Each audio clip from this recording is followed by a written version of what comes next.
मैं ब्रिक्स सम्मेलन के लिए यहाँ की संसद, यहाँ की सरकार, यहाँ की जनता को धन्यवाद देता हूँ। ब्रिक्स सम्मेलन के अंदर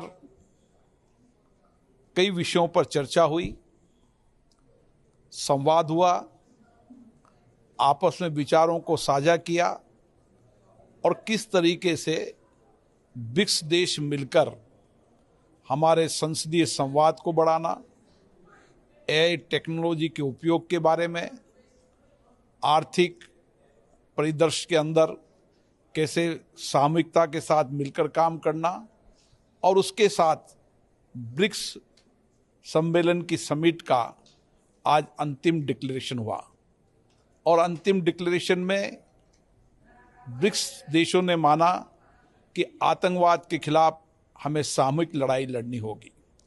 उन्होंने भारत में 22 अप्रैल को पहलगाम कश्मीर में हुई आतंकवादी घटना की निंदा की और साझे प्रयासों से मिलकर आतंकवाद के खिलाफ जीरो टॉलरेंस की नीति बनानी चाहिए।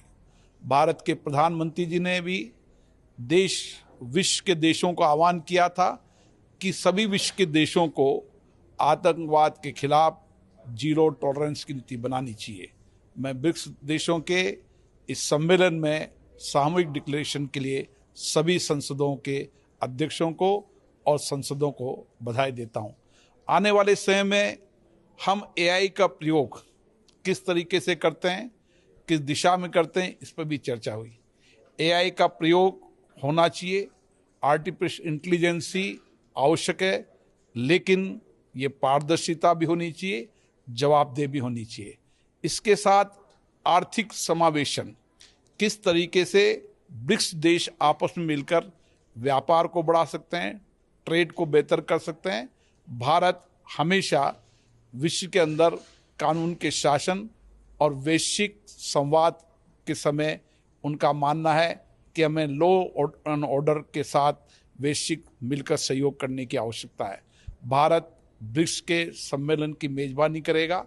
ब्रिक्स के देशों के साथ मिलकर हम साझे प्रयासों से आर्थिक, सामाजिक, ट्रेड, एआई, अन्य कई विषयों पर चर्चा करेंगे। भारत में जब ब्रिक्स सम्मेलन की मेजबानी होगी तो उसका एजेंडा तय होगा। उस एजेंडे के आधार पर भारत ब्रिक्स सम्मेलन की बेहतरीन मेजबानी करेगा।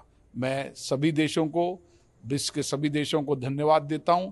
आने वाले समय में ब्रिक्स देश साझा प्रयासों से संसदीय आदान प्रदान, विचारों को साझा कर एक बेहतर प्रैक्टिस और अनुभव को साझा करते हुए हम किस तरीके से ब्रिक्स देश की संसद अपने अपने देश की जनता के संवाद करते हुए उनके जीवन में परिवर्तन ला सकती, उस विषय पर भी चर्चा हुई है।